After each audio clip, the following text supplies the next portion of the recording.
Doubt नहीं है, वो हमसे ज्यादा देशभक्त है, लेकिन उनकी प्राथमिकता में मुसलमानों की जनसंख्या को कम करना ये पहला होना चाहिए, ये सदन की मांग है।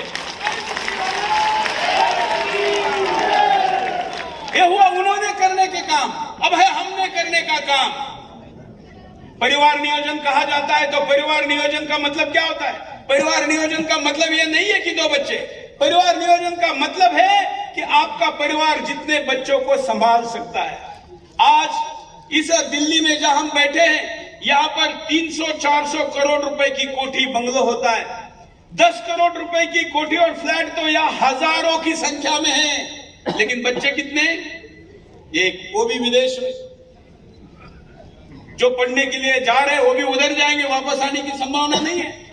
बूढ़े माँ बाप यहाँ रह रहे। देश के 16 शहर ऐसे हैं जो बूढ़ों के शहर हो गए, जिसमें पुणे है, बेंगलोर है, दिल्ली उस तरफ जा रही है। तो फिर यहाँ रहेगा कौन? ये अच्छा है कि सरकार लंबी चौड़ी सड़कें बना रही है, ऊंची इमारतें बना रही है, फ्लाईओवर बना रही है, एयरपोर्ट बना रही है, लेकिन कल इसका उपयोग कौन करेगा? कौन करेगा? हमारे बच्चे तो है नहीं, तो फिर करेगा कौन? तो हमने भी कुछ करना चाहिए। और परिवार का नियोजन है, उसका मतलब है कि आप जितने बच्चों को संभाल सकते हैं। अब कुछ लोग कहेंगे कि हम तो बच्चे पैदा करना चाहते हैं, लेकिन शिक्षा इतनी महंगी हो गई है। तो मैं आज इस सनातन राष्ट्र के शंखनाद के मंच से घोषणा करता हूं, 2 बच्चे से ज्यादा बच्चे जो भी पैदा करेगा इस देश का हिंदू, उसकी शिक्षा की जिम्मेवारी सुरेश चौहान के लेने के लिए तैयार है।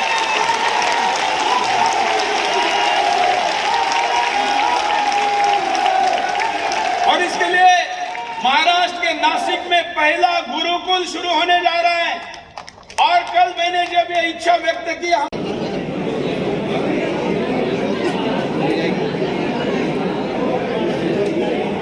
जय श्री राम, जय श्री राम, जय श्री राम, जय तू हिंदू राष्ट्रम।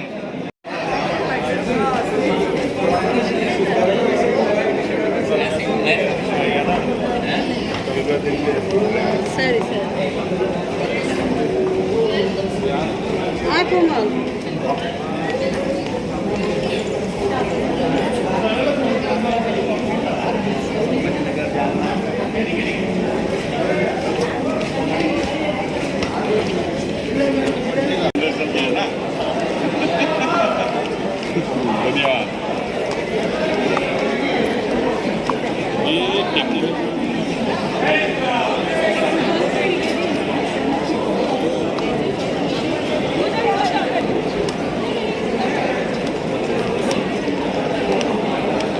जय श्री राम।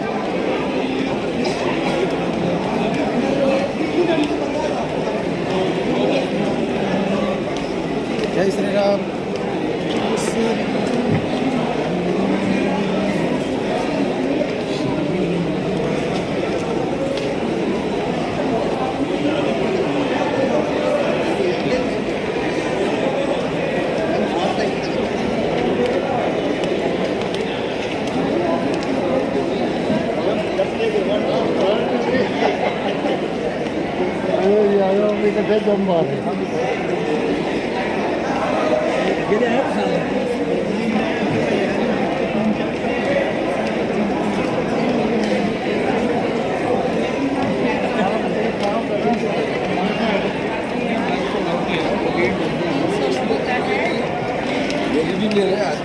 जीवन तो सही से ढंग से निकाल ले।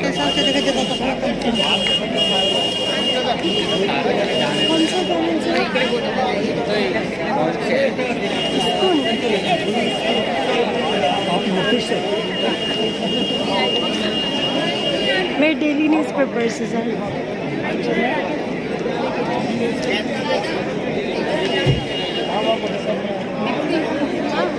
अरे नमस्ते, नमस्कार। काय म्हणताय?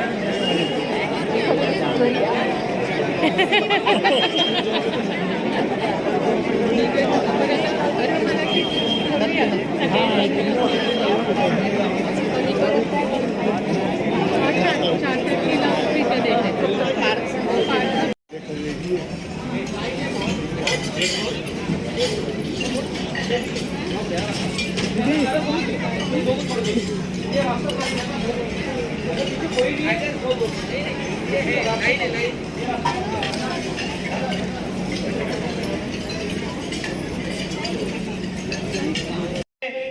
ऑफ आज हम लोगों को बहुत जरूरत है।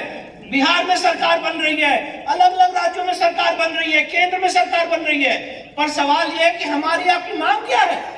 सरकार तो हम लोग बना रहे हैं, पर आज हमारी आपकी दृढ़ता से मांग होनी चाहिए कि सरकार बनेगी पर प्लेसेस ऑफ वर्शिप एक्ट पूर्णतः खत्म होना चाहिए। सरकार बनेगी पर वक्फ एक्ट पूर्णतः रिपीट होना चाहिए। सरकार बनेगी पर जितने मंदिर आज सरकारी कंट्रोल में हैं ये मुक्त होने चाहिए। सरकारें बनेंगी पर जितने कानून इस समय हिंदू विरोधी चल रहे हैं उनको खत्म होना चाहिए। सरकारें बनेंगी पर जो पाकिस्तानी हिंदू आज मजनू का टीला में अपना हक मांग रहे हैं, बस से बदतर एक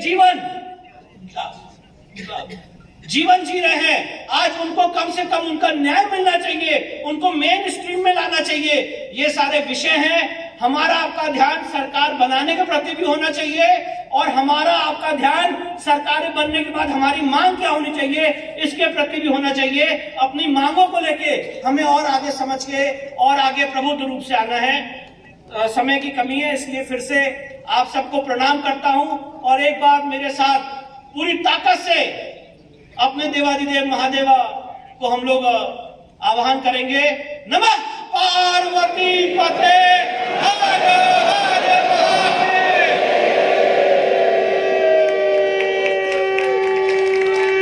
जय श्री राम, जय श्री राम। सभी को नमस्कार, धन्यवाद। हम विष्णु शंकर जैन जी का भी बहुत बहुत आभार व्यक्त करते हैं और सभी धर्माभिमानियों को मैं यहाँ पर महत्वपूर्ण सूचना देना चाहता हूँ कि अभी इस उद्बोधन सत्र को अभी हम यहीं पर इसका समापन करने वाले हैं। इसके बाद हम महाप्रसाद के लिए रुकेंगे। महाप्रसाद के बारे में आप सभी को एक महत्वपूर्ण सूचना बतानी है। आज हमारी सभी की भोजन एवं महाप्रसाद की जो व्यवस्था है, केवल 13 लोगों ने हाथ ऊपर किया, केवल 100 लोगों ने हाथ ऊपर किया और जिन्होंने नहीं की वो बाकी संख्या थी। मैंने कहा जैन भाई हमारा हिंदुस्तान का सबसे ज्यादा टैक्स बनता है, जीडीपी में सबसे ज्यादा योगदान देता है, लेकिन बच्चे पैदा करने के नाम पर अगर कम है तो फिर जैन बचेगा कैसे। तो वहां पर एक व्यक्ति खड़े हो गए, उन्होंने कहा कि जो भी जैन बच्चा पैदा करेगा हर पैदा करने वाले को 1 लाख रुपए में दूंगा, 4 करोड़ रुपए मेरी तरफ से। दूसरा खड़ा हो गया, उसने 2 करोड़ दिए, तीसरे ने 1 करोड़ दिए, वहीं पर यह संख्या हो गई।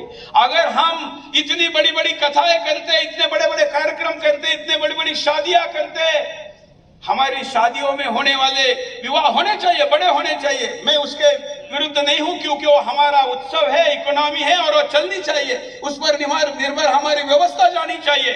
लेकिन हम उसके ऊपर तो खर्च करते हैं, लेकिन अगर हम ये ध्यान नहीं रखेंगे कि बच्चे भी हमारा दायित्व है, तो फिर हम संख्या में घटेंगे। और इसलिए सरकार ने करने के काम मैंने बताया, अब हमने करने का काम है कि खुद बच्चे पैदा करो, जिनकी आयु निकल चुके हो अपने बच्चों से कराओ, और अगर उनसे भी नहीं हो रहे तो अपने मित्र, अपने यहाँ काम करने वाले लोगों से करा। हो सकता है कि नहीं? हो सकता है। तो मित्रों, ये सब कुछ करना ही एकमात्र उपाय है और इसलिए समस्या कई है। सभी विषयों पर 2 दिनों तक हम भाषण करने के लिए उपस्थित हैं, लेकिन मुझे लगा कि एक ऐसी समस्या है जिस पर बोलने से हम कतराते हैं या हम उसको उतना गंभीरता से नहीं लेते। उस मुद्दे को लेकर मैंने आपके सामने विषय रखा है। आशा है कि आप मेरे से सहमत होंगे। कितने लोगों को लगता है कि जनसंख्या समस्या है? तो इस विषय पर काम होना चाहिए कि नहीं? तो मित्रों, इस विषय पर काम करने के लिए मैंने ये पुस्तक लिखी है कि 58 देश कैसे मुस्लिम बने। उन सभी 58 देशों में पहले सनातन धर्म था, सभी के सभी में। और मैं आपको विशेष बात बताऊं, इन सभी में सनातन था और आज इनमें सनातन नहीं, हिंदुस्तान में सनातन नहीं। हिंदुस्तान का 33% हिस्सा केवल हमारे पास है। राज्यों की संख्या में कहे तो 2011 के अनुसार हमारे पास 9 राज्य जा चुके हैं, अभी जनसंख्या कुछ महीने में आने वाली है, तो ये संख्या 16 होने वाली है। अगर हम जिलों की संख्या निकाले तो वो अलग तहसील, तो आप डर जाएंगे, इतनी बड़ी संख्या है। तो ये सब कुछ बदलना है, तो जनसंख्या जिहाद रोकना पड़ेगा और उसके लिए हमको आगे आना पड़ेगा। हमारा ये संकल्प होना चाहिए। ये विषय मैंने आपके सामने रखा, संस्था ने मुझे विषय रखने की अनुमति दी, आपने ध्यानपूर्वक सुना, इसके लिए आपका बहुत बहुत धन्यवाद। जय श्री राम। ये पुस्तक मेरे संबोधन के बाद बीच में ब्रेक जब रहेगा तो जहां शस्त्र प्रदर्शनी है वहां पर रखी गई है। आप पुस्तक एक खरीदेंगे, एक मैं आपको भेंट उसके साथ दूंगा।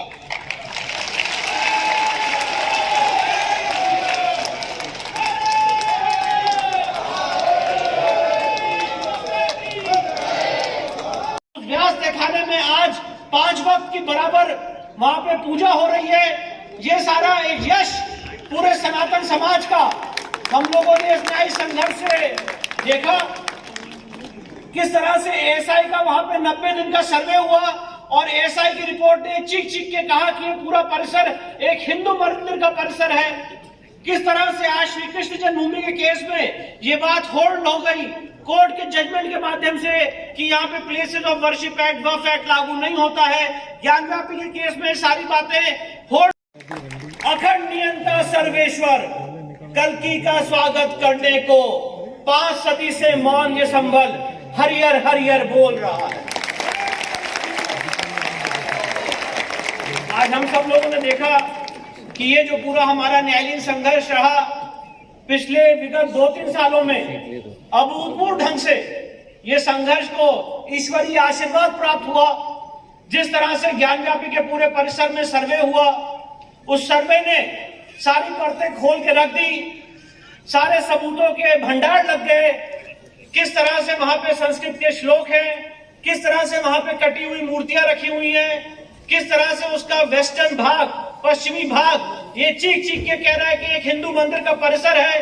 किस तरह से वहां वजू टैंक के बीचों बीच नंदी भगवान से ठीक 83 फीट की दूरी पे हमारे आराध्य देवादिदेव महादेव का भव्य शिवलिंग 16 मई 2022 को मिला।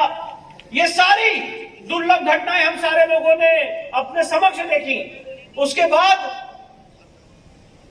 जनवरी 2024 में और विगत 2023 में वहां पे हमने देखा कि व्यास तहखाने में जिस तरह से पूजा पाठ हो रही थी, उस पूजा पाठ को रोक दिया गया था। उसको कोर्ट के माध्यम से जो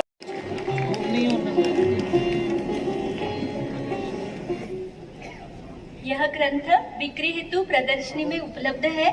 आप सभी से अनुरोध है कि इस अमूल्य ग्रंथ का अवश्य लाभ उठाएं। अब काशी मथुरा मुक्ति अभियान एवं अनुभव इस विषय पर अधिवक्ता विष्णु शंकर जैन जी हमारा मार्गदर्शन करेंगे। तत्पूर्व हम उनका परिचय जान के लेते हैं।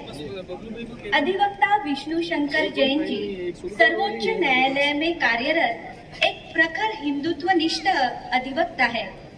ज्ञानवापी मस्जिद, श्री कृष्ण जन्मभूमि, तेजो महालय, भोजशाला, किष्किंधा आदि अनेक महत्वपूर्ण प्रकरणों में आपने तथाकथित एवं स्पष्ट सूत्रों पर हिंदुओं का पक्ष दृढ़तापूर्वक तथा प्रभावी ढंग से रखा है। मैं आपसे विनती करती हूँ कि वे हमारा मार्गदर्शन करें।